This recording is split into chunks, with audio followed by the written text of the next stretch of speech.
I'm Maria Menounos, and you're tuned in to AfterBuzz TV, the ESPN of TV talk. Now, let the buzz begin. It's the Riverdale after show. Kevin wants to take the stage. Jughead is in a rage. Archie and Betty are making out. What is this show all about? Oh, yes. All right. Welcome. That was my favorite one, I think, Frank. Breaking down all the craziness that's happening here on Riverdale on the CW. I'm Frank Moran.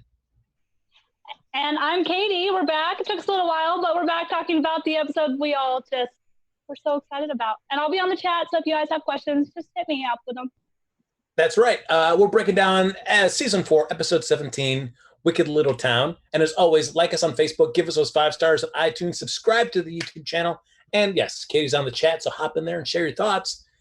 Katie, though, before we hop in and break this episode out in detail, what did you think overall?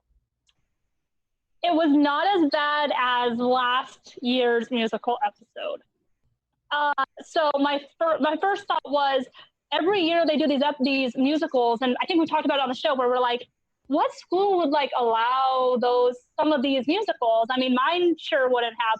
So I did kind of like, even though we don't like Honey, I did like that we saw him kind of stand up to these kids who kind of rule the school and have no adult leadership. As much as I hate him, I liked to see that. And there were some good moments that really had that musical quality, like all the cliche ways that make musicals great. Some of those songs had that, which I liked.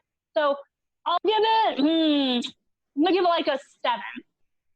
Interesting. All right. I mean, if you're ranking it to the musical episodes in the past, where does this one fall in? Second? I don't remember the first one very much. But and we're talking about just the musical episodes, not the ones that just have musical interludes, right? Yeah, we're talking about just musicals. Yeah, just the Carrie and then... Yeah, probably second, because I do not remember feeling so cringy in Carrie as I did last year. Yes. For Heathers. Yeah. All right.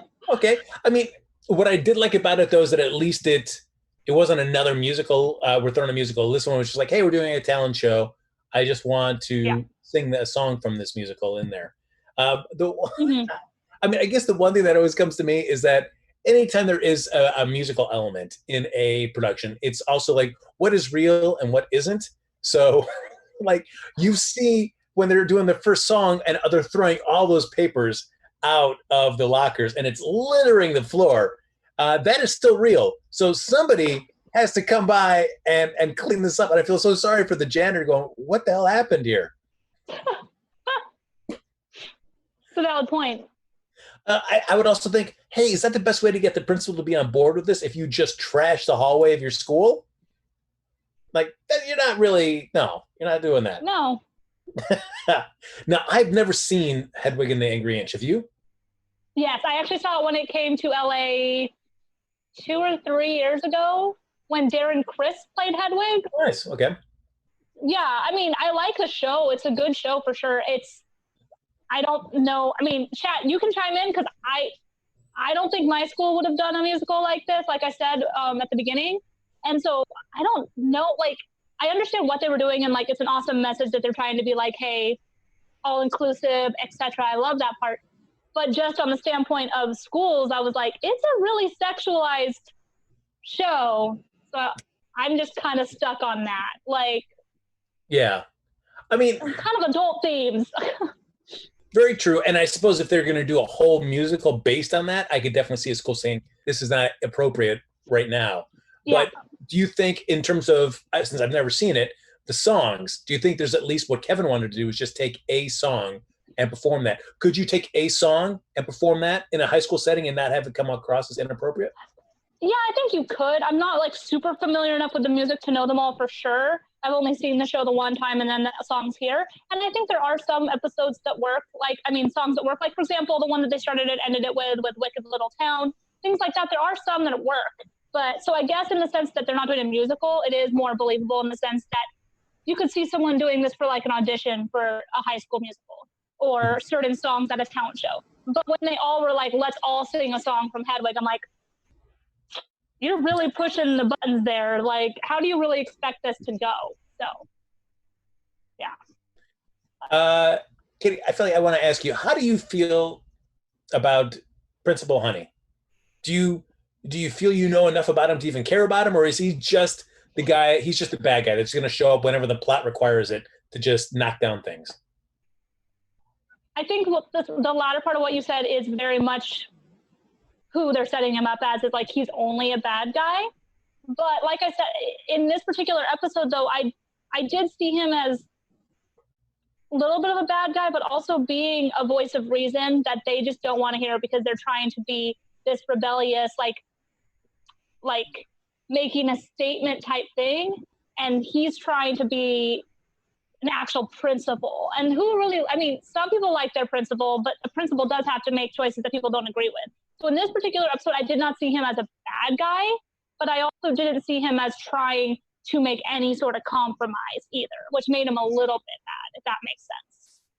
It's I almost, and I know this is not the type of show Riverdale is, but there is part of me that I wish at times we could do one episode a season where it is all from the point of view of a character we don't really know much about, whether it be Pops or Principal Honey, and just see how they react and how they live in a world that all this craziness is happening around them. Because, I mean, Principal Honey would be interesting to see from his point of view, what's it like trying to be a principal of a school where you've got a guy that fought a bear, you've got another high school student trying to be like a rum magnet, the daughter of a serial killer, somebody who faked their death for months. What is it like to be a principal in that? I think we'd have more sympathy for a character seeing it from their point of view. Gotcha. Yeah, no, that would actually be really cool. I would like to see that, and that way you could have it would be like the spin on the episode where they all went when they all played their parents, and so you kind of got to see their parents growing up. It kind of be more like that, which would be interesting because then you would get to see some of the other characters really shine, and you would be able to know whether or not you want to empathize with them or just be like, nah. What I'm also kind of bummed about is that they're putting the musical aspect of the show really focused on Kevin. It was his motivation, his wants that really kind of drove the engine for the show. Like, I want to perform something from Hedwig and the Angry Inch. And then at the end of the episode, when they finally do get to sing a song at Veronica's Speakeasy, he's basically like an ancillary player in the Archie's band.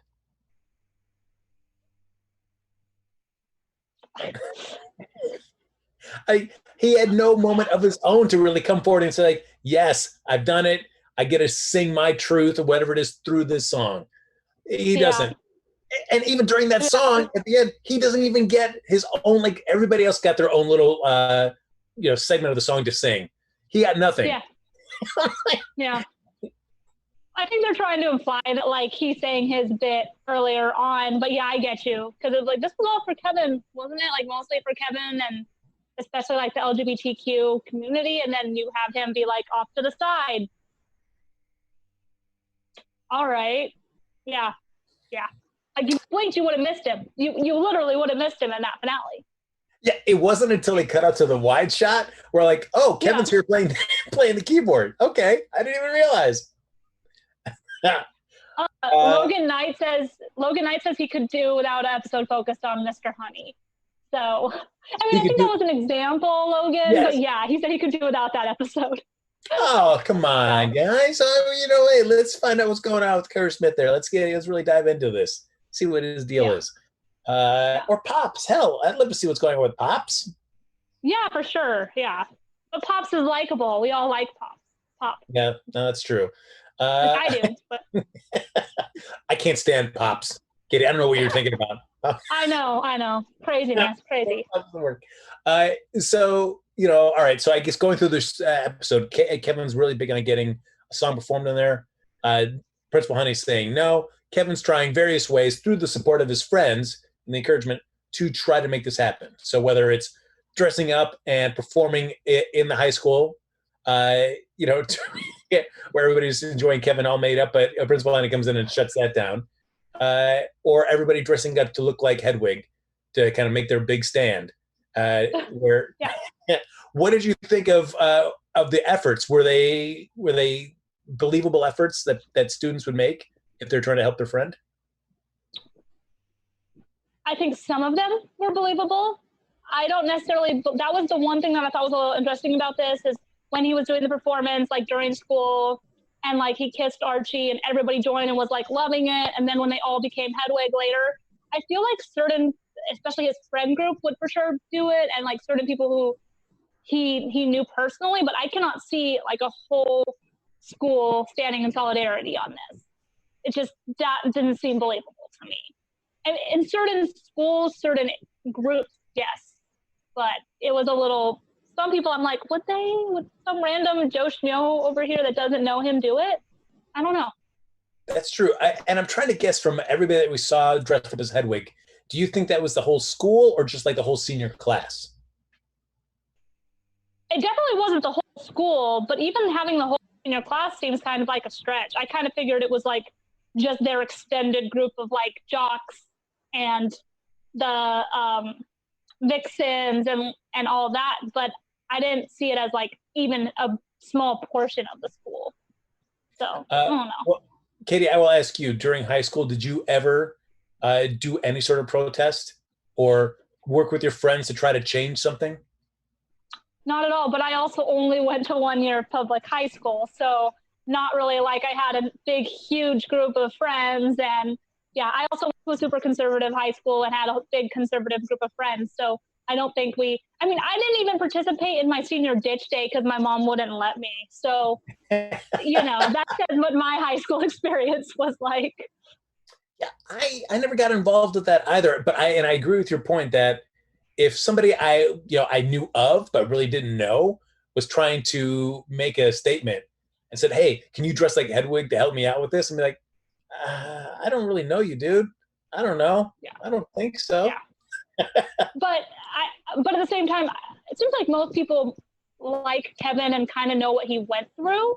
Yeah. So if they're trying to help him out, knowing that he went through stuff, I could somewhat believe it more. Like I said, it really all depends on a lot of different factors because it doesn't really seem like anybody hates Kevin. So if you went up to them, they might be like, yeah, sure. But at the end of the day, if they were like, if instead of canceling the prom or whatever it was he said, if it had been like, you'd be expelled, then it'd be different circumstances, I think. If that makes sense. But if they weren't expelled, they might be like, yeah, sure. What's the harm in it, Yeah. I also want to know where in Riverdale everybody was able to find those wigs. I don't think there's a wig shop in Riverdale that's got those. Wherever Betty got her wig in season 1. That's my answer. We see a couple other songs as well too. We see one that when Cheryl tries to convince Principal Honey over at Pops, they have a performance there, which I'm like, okay, Cheryl, sure, this will. Your track record with trying to convince Principal Honey to do anything is pretty low, so I don't think this is going to even work. Well, and first, yeah, that thought came to my mind. Second of all, why that song? Yeah. How is this song going to deter him toward your side? I did like exactly what he said, where he's like, "Are you kidding me right now?" Like, yeah. I was thinking, that was a little clowny moment on Cheryl's part. So because they were singing about having a sugar daddy, right? So yeah. I'm like, how? Okay, Principal. Are you implying that he wants to be a sugar daddy? Like, what? All right. That number was a little cringy to me. I liked the sense of it being very musically in the sense that it can happen anywhere, and they had that big dance number. Obviously, I like that element of it, but the song choice and like the whole context of it, I was like, I don't know. We also have a little makeover montage that happens over at Cheryl's place too, where it's Tony, Betty, Veronica, and Cheryl hanging out with Kevin.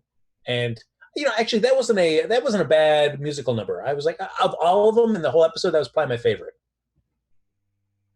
It wasn't my favorite, but everyone loves that cliche makeover, montage. Yeah. I mean, it's like when he said, "Are we going to do this right now?" And I like that he kind of broke the wall there with like the whole, "Are we going to do a makeover montage right now?"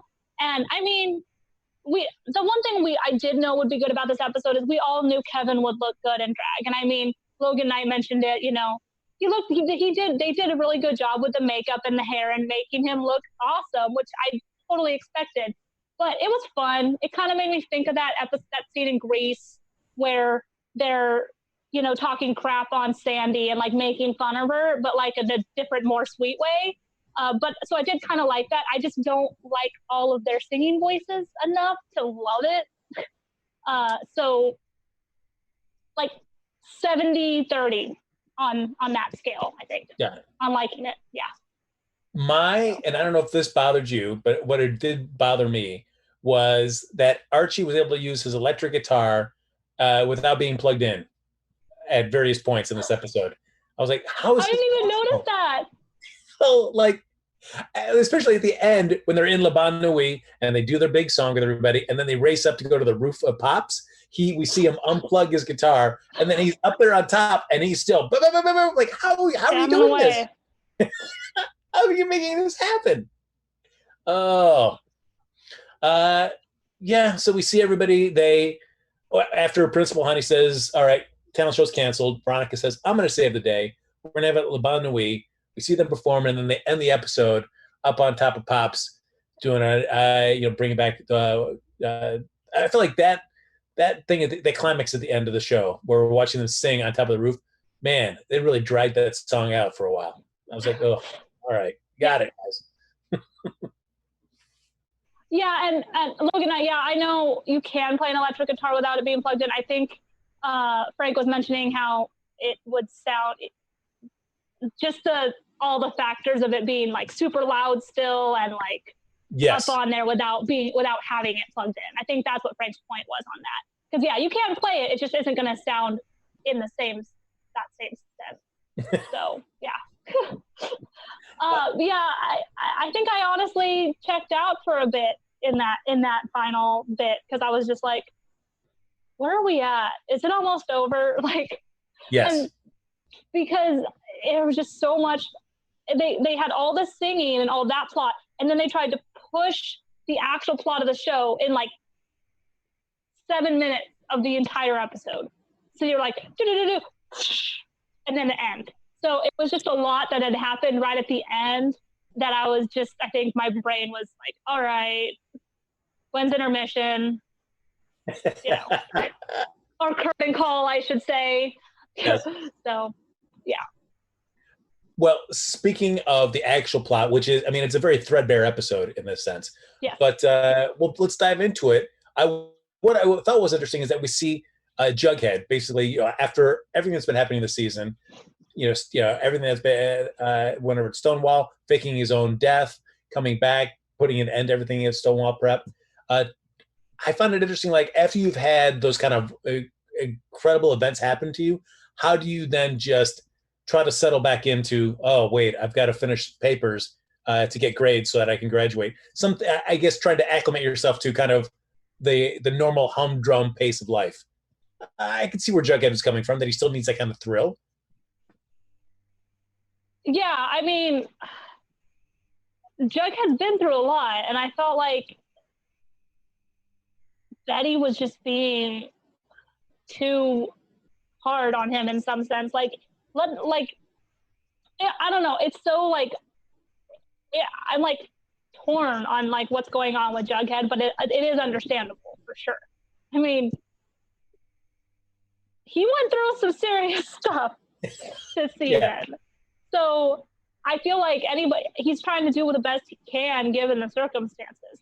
And in that way, I feel like it's a very human and high schooler reaction to having to deal with all this insane stuff. It changes you. Yeah. Yeah, no, because while Betty is just like, hey, let's just jump on to the task at hand, get you prepped so you can graduate high school with me and we go out to college.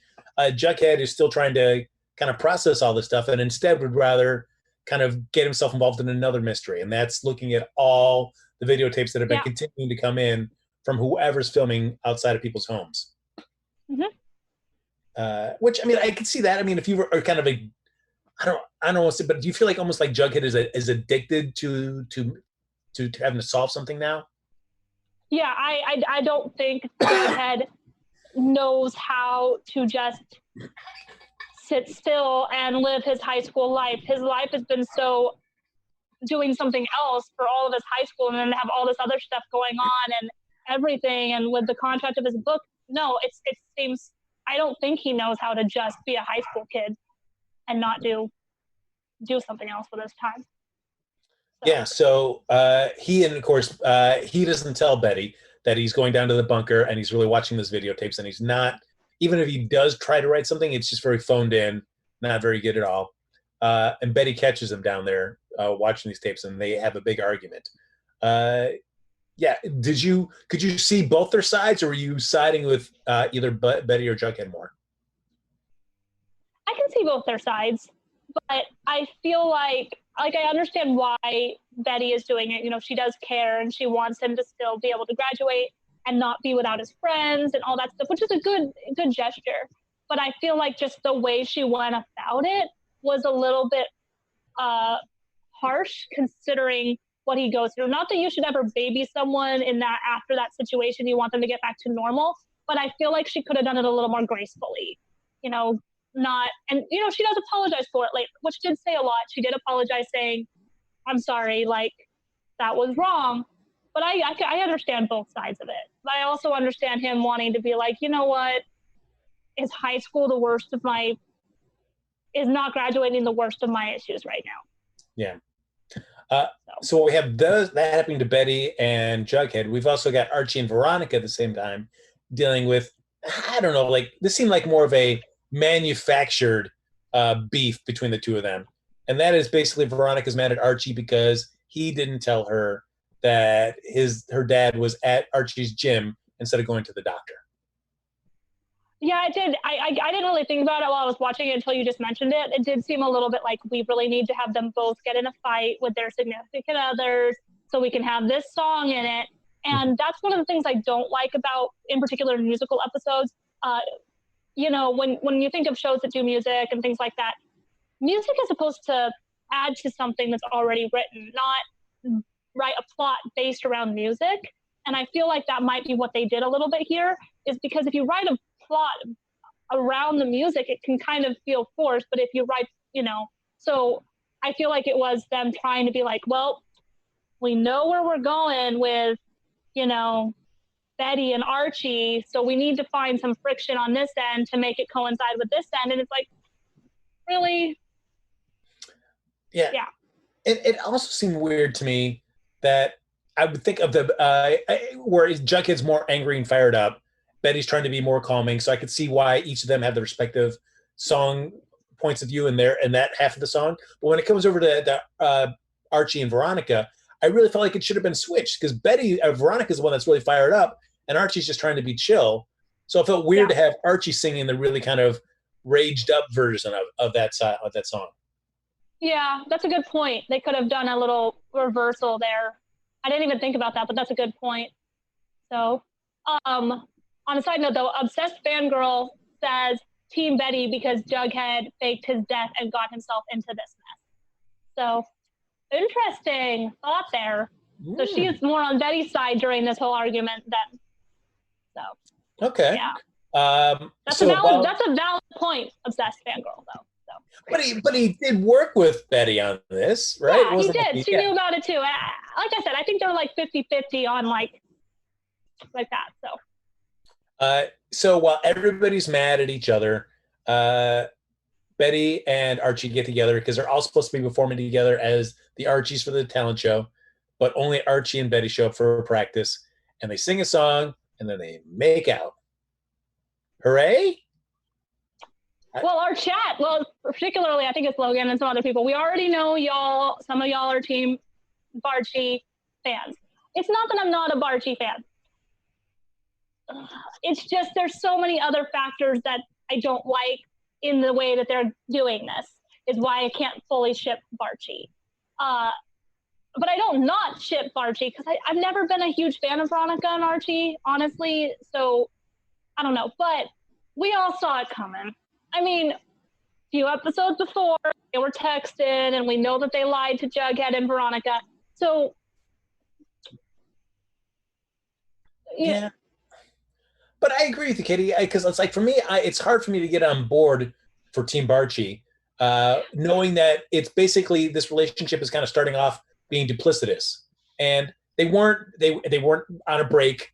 If we're going to go back to a Friends reference, but they weren't on a break. They were just having a little bit of an argument, and now they've made out. They're having these feelings, and they're not being honest with the people that they're with.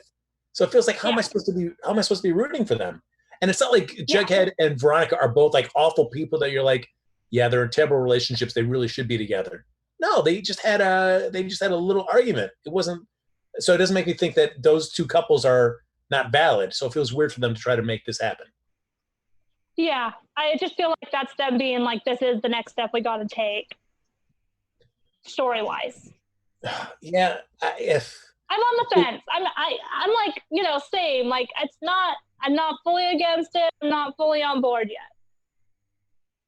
Yeah, I don't know. I mean, I feel like, yes, set this up, but it's almost like, how am I supposed to be rooting for this couple to get together if they're being kind of if they're lying and going behind the respective partners' backs? Why not just break them up earlier, a couple episodes ago, and then yeah. So I don't know what this gains. Yeah. So they smooch. They look at each other longingly through their windows. They do the great, there we go, little hand touch. Like, oh, yeah. Oh, great. Like, I'm there, but I'm not there. Hey, they were social distancing though, so maybe that was for that. That's true. But everybody makes up with everybody at the end. But those feelings still linger between Archie and Betty. So we're just waiting for them to bubble forth. I have a question for you. Lay it on me. Did you think that Archie was going to tell Veronica when their moment when she apologizes? I would hope so. But I mean, I also know that Betty and Veronica have dealt with this in the past. And I felt like their whole thing was like, we got to be honest with each other. Let's never do this. So the fact that Betty's not even treating that with any respect at all kind of feels like, all right, that's not great either. So I can't see how how this is going to end well for anybody. Is basically. Oh, it's not. It is not. But also, it feels like this is tough. I think for the show, it's one thing, and we've talked about this before, that in the comic, it is one thing to kind of mix and match who Archie's going to be dating. I mean, Jughead's not even a factor in the comic books, so it's really just Archie bouncing in between Betty and Veronica. And I don't know, it's just like the comic book contrivance. You can feel like, oh, he's with Veronica now, oh, he's with Betty now, whatever. But I feel like it's harder to pull off in a scripted series. That I don't think you can have these couples mix and match, and then have them be able to come back to the original status quo. It doesn't seem believable to me. But I get you. Yeah. Darnell Alexander did agree that Archie was going to tell Veronica, but she interrupted him, so that's her fault. So at least I was not the only one who thought she was going to tell. He was going to tell Veronica. So, and welcome to Village Girl 24. Yeah, I know we're a few days late, but better late than never is what I'm gonna say. So that's very true. But yes. Thanks for being here still. So we appreciate it. All right, so okay, then I'll ask you that. All right, so even if Archie was going to tell Veronica before she interrupted him, I always hate that excuse because it's like, well, he was going to tell her. Like, yes, but there's also a million other times that you could tell her. It's not just that one instance. Like, it's like, well, I tried to tell you once and it didn't work, so I just couldn't do it. What? Yeah. Get out of here. Yeah, I get you. I mean, there's no right answer in this whole thing anyway. They kind of overpassed that already, so. The last thing I'll bring up is that I did mention that Jughead is working with Charles at the beginning. He's like, hey, I need something to take my mind off this stuff. Can I watch these videotapes? Again, I'm sure everybody in the chat, we've all talked about it. Like, when's the next step of this Charles storyline going to kick into gear? Because he's just been sitting here, and we've been sitting on the Chick Charles connection for a long time without anything happening. I don't know, and I'm a little worried, honestly, because of the fact that the season only has a couple episodes left. So I don't know if we're going to get that answer at the end of the season anymore, because I was thinking it was going to be in the finale, but I don't know. but I mean, I can talk a little bit more about it in predictions. Nice. Well, before we get into that real quick, let's do a rapid fire session of Class President, Class Clown. Yeah, chat, send them to us because I'm gonna shout them out. So if you want to say yours first, and I'll wait for the chat and then say mine. Nice. I mean, I'm gonna go Class President. Oof, man, I don't know if I have anybody I want to put Class President in this episode, but I guess it is the game, so I have to say somebody. So oh baby, I'm gonna go with the janitor of Riverdale High because he cleaned up that mess made in the hallway without any fuss. So he's my hero. All right. Class Clowns, I'm gonna give it a tie for Betty and Archie. This whole relationship they're trying to set up is ridiculous to me, so I'm not buying it. All right, I'm waiting for some answers from the chat, so I'll shout those out when you guys send them to me. I don't know who my class president was either. I'm probably gonna go with Kevin just because he kept, he was the one who was really trying and had his reasons for wanting, with the farm doing everything to him. He was genuinely, everything he was doing was from his heart and you believed it. And so I did like Kevin in this episode because he had a pretty class clown moment earlier on in the season, which I know we don't want to talk about. So I do like that they kind of pulled that away and he is able to just be him again.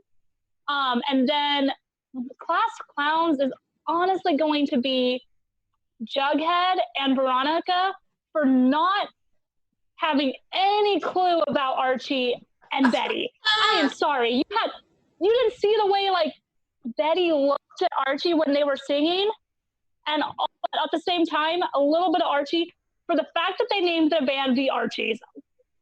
I was like cringing over that. I was like, really, the Archies? The Archies? That's terrible. It's a terrible name. So yeah, but yeah, they have the wool pulled over their eyes, those two. And it's a bummer that they're going through that, but at the same time, I'm like, really? Can y'all read a room a little bit? So, seeing what they want to see. But all right, let's see. Logan Knight said class president is Kevin since he stood up for what he believes in. So awesome with that. And then class clown Mr. Honey for being such a prude. All right. We already know people don't like Honey. Obsessed Fan Girl said clown Cheryl because she thought that Sugar Daddy was going to work. That's valid. I said that. I said it earlier. It's a little class clowny. And then Classic Slate 71 said class clown is the mask, whoever creeping me. So that was creepy. I think you're talking about the very end thing where they showed the creepy video. Yeah, that was creepy. So yeah, a little bit torn on. Some people are saying Cheryl. A lot of people are saying class president is Kevin. I think we all are kind of in agreement with that. So yeah. And then class clowns are Betty and Archie cheating. So Billie Jean Girl agrees with you on that. So. Oh, all right. I'll take that. Folks, of course, Riverdale has plenty of news that's happening in it. And Katie loves to gather that information together and deliver it to you at the Riverdale news desk. So let's go to her right now. Riverdale news desk. Shouldn't that be called is it the black and gold? Is that what it is? Blue and gold? Oh, thank you, Ryan. I heard the end of that, but yeah. I think it's the blue and gold or whatever their name is. We can just start calling it that maybe. But anyway, in AfterBuzz, in Riverdale news, I know it's been a few weeks since we've had an episode. So the biggest news that did come out in an article yesterday from TVGuide.com is that they are actually going to be ending the Riverdale season early. They're cutting out the last 3 episodes because obviously they had to stop filming due to COVID-19.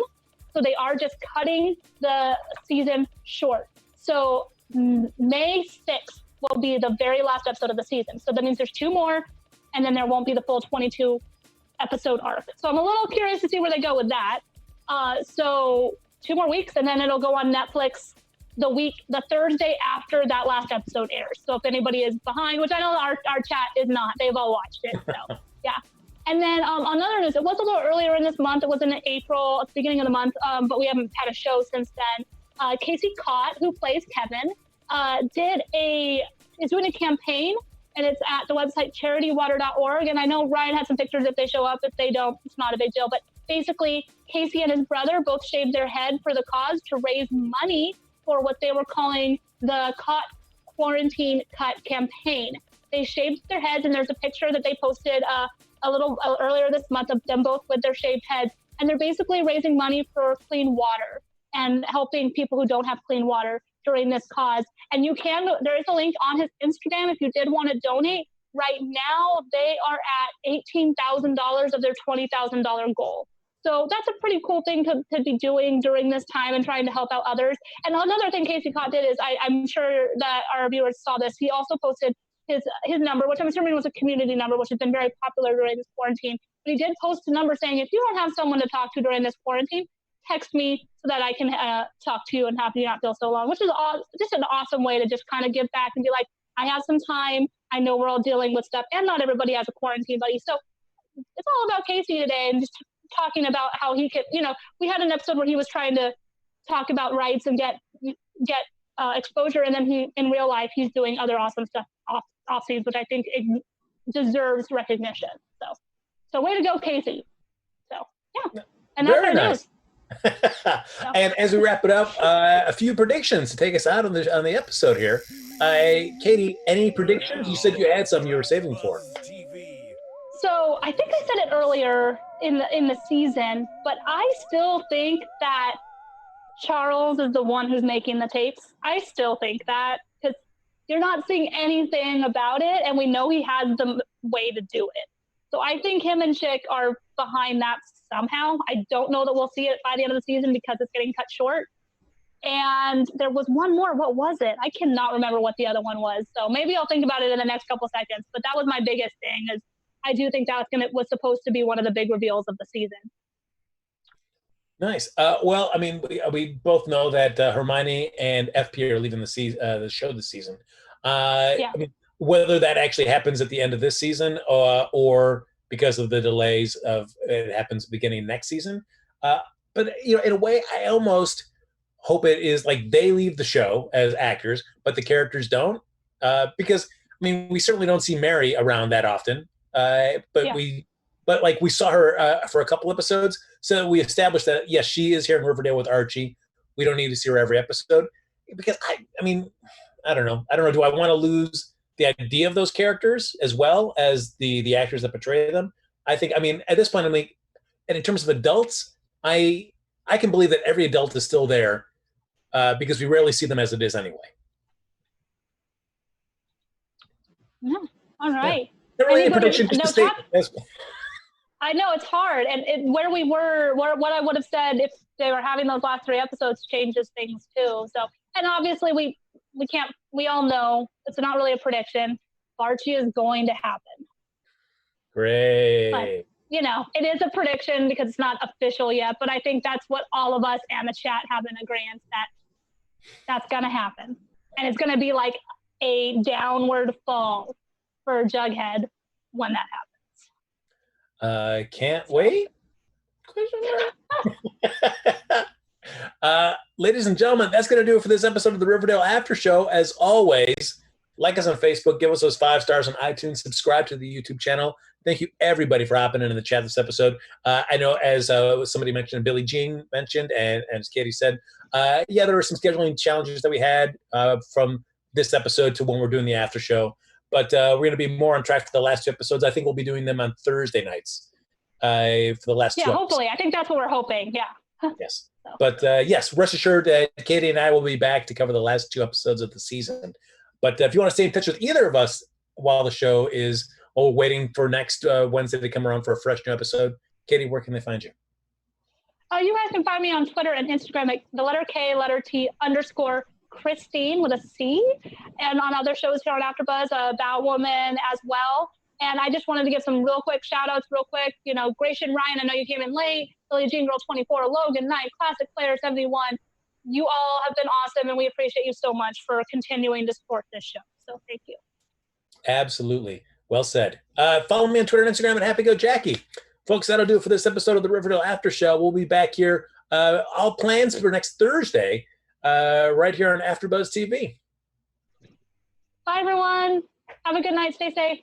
Our founder, Kevin Undergaro, and me, Maria Menounos, would like to thank you for tuning in to AfterBuzz TV. Remember, we're not just the first, we're the biggest in the world, and we're the only destination for all your favorite TV shows. Whatever you crave, we've got it. So go to AfterBuzzTV.com and check out our lineup. Buzz you later. The views expressed herein are those of the hosts only and do not necessarily reflect the views of AfterBuzz TV or its owners or principals.